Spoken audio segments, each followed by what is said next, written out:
విశాఖ నుంచి చెన్నై వరకు coast guard సముద్రయానం rally చేపట్టింది. కోస్ట్ గార్డ్ అధికారులు తీర ప్రాంత ప్రజలకు ప్రత్యేకించి మత్స్యకారులకు ఎలాంటి సేవలు అందిస్తారో తెలియజేసేందుకు ఈ కార్యక్రమాన్ని చేపట్టారు. కాకినాడ చేరుకున్న కోస్ట్ గార్డ్ అధికారులు స్థానిక మత్స్యకారులతో సమావేశమయ్యారు. Coast guard commandant Rajendra Kumar Vakalapudi, marine sub inspector P Suresh, Dhanunjay తదితరులు మాట్లాడుతూ కోస్ట్ గార్డ్ సేవలను వివరించారు. చెన్నైలో సమావేశం ముగిసిన తరువాత భారీ సమావేశం నిర్వహిస్తామని చెప్పారు. ఇండియన్ కోస్ట్ గార్డ్ యొక్క 49వ వార్షికోత్సవ సందర్భంగా కోస్ట్ గార్డ్ బైక్ ర్యాలీ నిర్వహించున్నది. ఈ బైక్ ర్యాలీ మన విశాఖపట్నం నుంచి స్టార్ట్ చేసి చెన్నై వరకు నిర్వహించింది. ఈ బైక్ ర్యాలీ టోటల్గా మన ఆంధ్రప్రదేశ్ కోస్టల్ బెల్ట్లో కోస్టల్ రోడ్లో కవర్ చేయనుంది.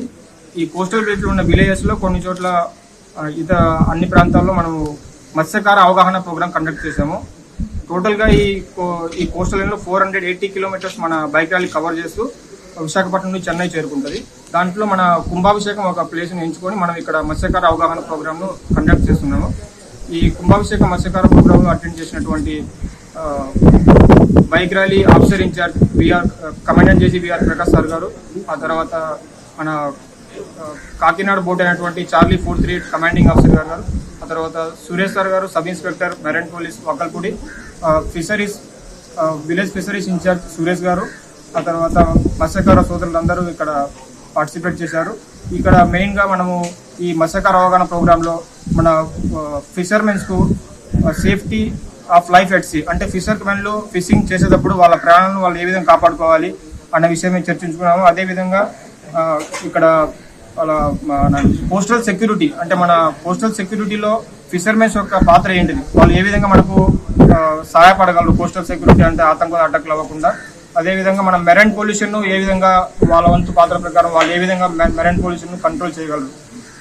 మొదటిగా ఇక్కడ safety of life at sea దాని ప్రకారం చూసుకుంటే మనకు ఫిషర్మెన్స్ ఎప్పుడైనా ఫిషింగ్కి వెళ్ళేటప్పుడు వాళ్ళు లైఫ్ జాకెట్స్, తర్వాత మన లైఫ్ బాయ్స్ ఇవి కంపల్సరీగా క్యారీ చేయాలని చెప్పి మేము ఫిషర్మెన్స్కు చెప్పాము ఇక్కడ ఈ ప్రోగ్రాంలో. అవి క్యారీ చేయడం వలన వాళ్ళ ప్రాణాలను వాళ్ళు కాపాడుకోవడమే కాకుండా పక్కన ఫిషర్మెన్స్ ఎవరన్నా కూడా ఇబ్బందులు ఉంటే వాళ్ళని కూడా కాపాడవచ్చు. అదేవిధంగా మనకు వెదర్ రఫ్ ఉన్నప్పుడు కూడా కొంతమంది ఫిషర్మెన్, ఇప్పుడు రీసెంట్గా జరిగింది ఒకటి, నిజాంపట్నంలో ఒక ఫిషర్మెన్ 5 మంది ఫిషర్మెన్ ఒక ఫిషర్మెన్ మిస్ అయిపోయాడు. వాళ్ళు 4 బోట్లో ఉండి కూడా కాపాడలేకపోయారు. ఎందుకంటే వాళ్ళ దగ్గర లైఫ్ జాకెట్స్ లైఫ్ బాయ్ లేకపోవడం వల్లనే వాళ్ళు కాపాడలేకపోయారు.